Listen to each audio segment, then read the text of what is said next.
How to build a two-fund investment portfolio. Process. Building a two-fund portfolio can be an ideal way to diversify your investments and reduce the risk associated with investing.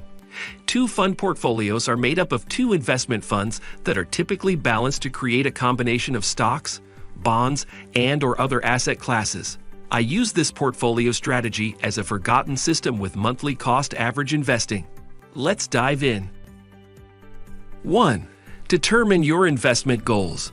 Before you start investing in any type of fund, it's important to determine what your investment goals are. Do you want growth in the short term? Are you looking for long-term capital preservation? Knowing what you're aiming for will help you select the right combination of funds. 2. Select your investment funds.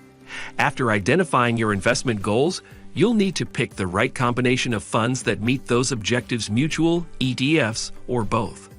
3. Allocate your asset portfolio.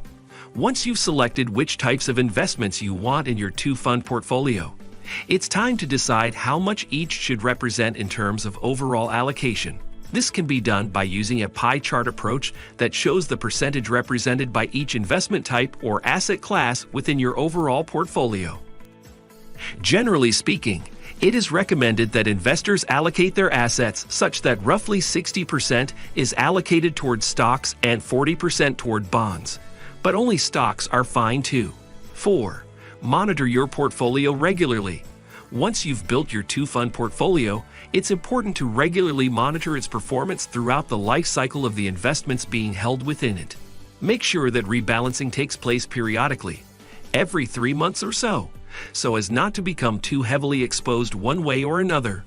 Following these steps will ensure that your two-fund portfolio is set up properly and effectively managed over time for maximum returns on your investment. Please subscribe to our YouTube channel and never miss out on our latest content.